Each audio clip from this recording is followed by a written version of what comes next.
What up, everybody? Welcome to the Twin Wrestling Pod. Been a minute, but today we have WWE Monday Night Raw, and we have the tribute to the phenomenal AJ Styles tonight in his home state of Georgia. WWE will be in Atlanta, Georgia tonight for Monday Night Raw. So we do know that Superstar from SmackDown and Raw would be there. We know it was reported last week that Superstar from SmackDown would be flown out to the show to tribute to AJ. And we also have tatted on the docket, Liv Morgan makes her WrestleMania decision. I think we all know who it's going to be based off the interactions from the previous week. Both previous weeks, pretty much. It's got to be Stephanie Vicker. It's got to be. And the backstage segment just put the cherry on top. It had to be.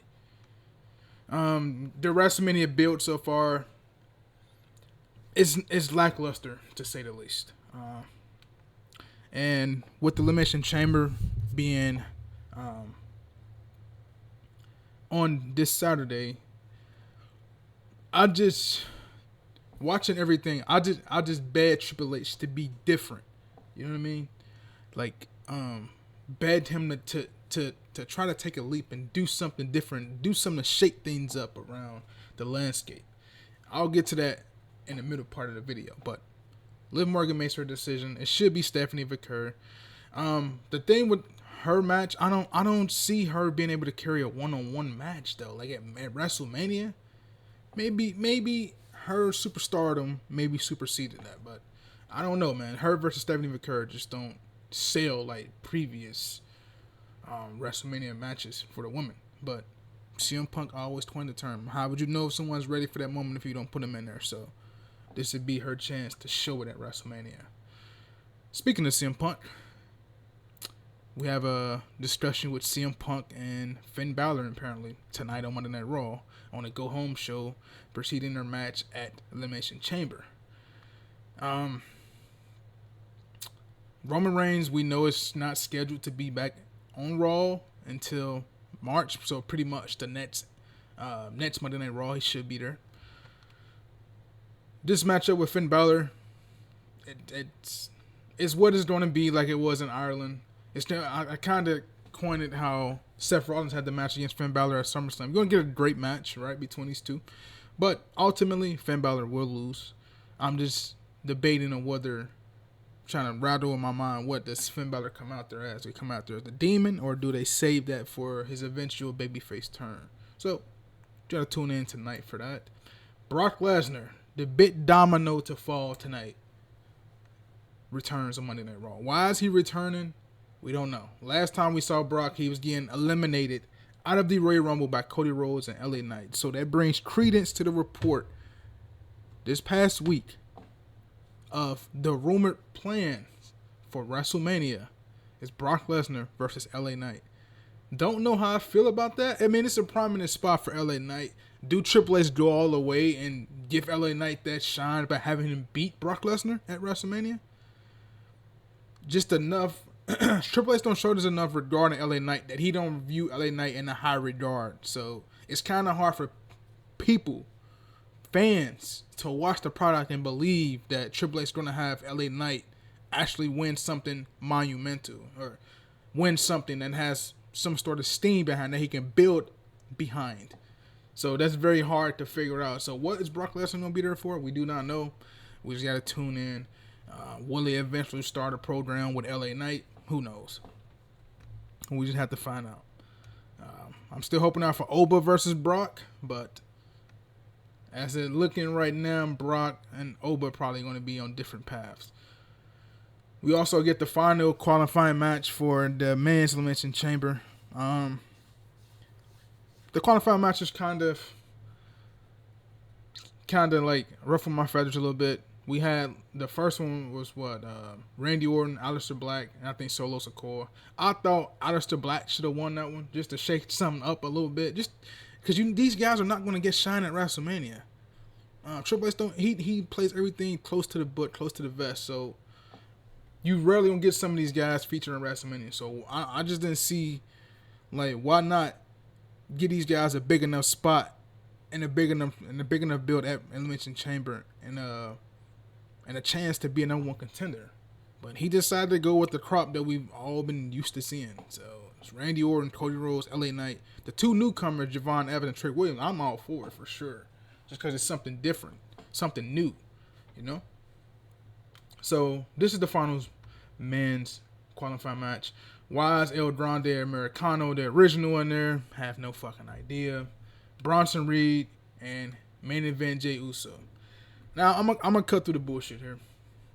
If you've been watching Raw, if you've been watching WWE since the Rumble, you already know what to expect more than likely. Okay, we had the Masked Man at the Rumble cost Braun Breaker elimination at the Royal Rumble.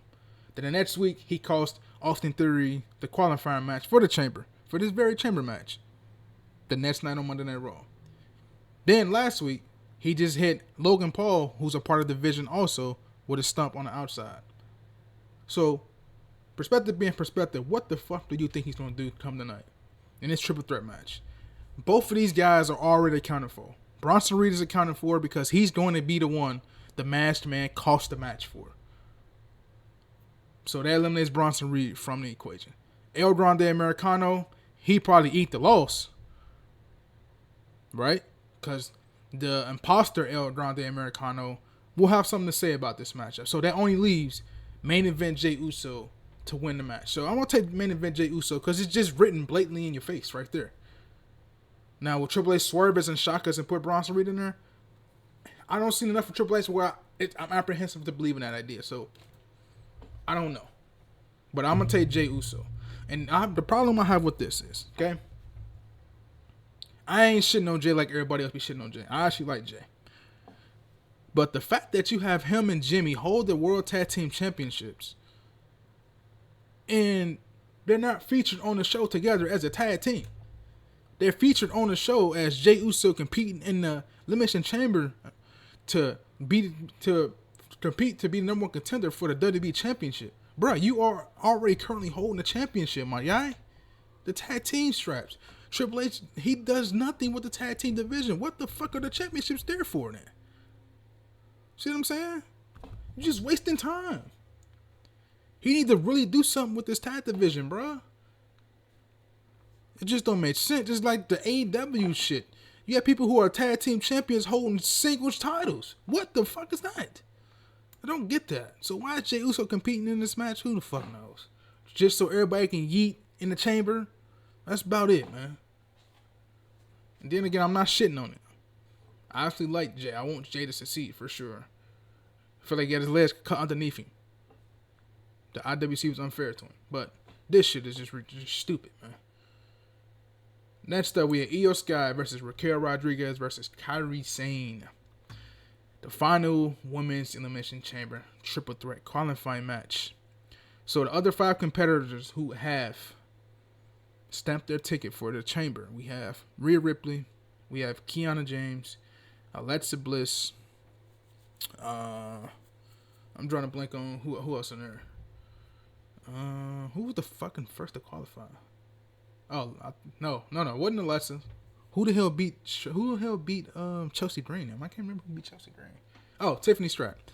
All right, that is the field right now. Okay, Rhea, Tiffy, Alexa, Kiana James, and we don't have whoever the fuck competes in this matchup. And Asuka is the 5th lady. But this match here, it only can go one or two ways, but it should go one way. It should be Io Sky winning this matchup. Kairi saying we already know she's in this match to eat the fall. We know that. Raquel can win it. She can win it. I don't put it behind her not to win it. But I think she's going to factor into that Liv Morgan, Stephanie McCurry situation. They're going to have to add that as a multi-woman match for sure. Because with Liv eliminating her from the Rumble, and Liv pretty much costing her match in the street fight after the Rumble. So that story is not done playing itself out. So the only valuable option here is Io Sky. So I'm going to take Io Sky. But this upcoming Friday, her and Rhea Ripley defend those tag team championships against Lash Legend and Nia Jax. I think they are going to lose those championships and they're gonna walk in a chamber with nothing. So WWE can go one or two ways with this situation. They can have, I think, one of these two will win it, the whole chamber, once they get in there. But I'll say that for predictions. But they can go a multitude of ways here. I'm probably putting more creative thinking process into what they're doing. Maxine Dupree versus Natty. This should be a win for Natty. Maxine got the upper hand. Got the upper hand on Becky during their feud in couple times. She beat Becky 3 straight times, right? But if you're gonna have Natty debut this Natty gimmick like she had in Bloodsport and not win matches, there was just no point in debuting the gimmick. She need to go out there and wreck shop on Maxine, like student teacher-esque. That's how you need to work this matchup. The student didn't teach the teacher didn't teach the student all the tricks to the trade. That's how this match should be booked, and have Natty come out on top. That's what I would do. But knowing WWE, they gonna probably have Maxine win this matchup via roll up or some goofy shit. And that's on the docket for Monday Night Raw. Should be an interesting show. We'll see where Triple H go. Who the hell knows, man? But I don't put much stock in them being creative when it comes to the show at all. We just don't see. It may be yet another lousy Monday Night Raw, another lousy show, just to coast on by until they get to WrestleMania, just to they coast on by until they get Roman Reigns in the building. So that's probably what it is. But I got more shit dropping. I got a lot of feelings pertaining to professional wrestling so far. We're gonna get into it. I'll see you guys in the next video, man. Peace out, y'all.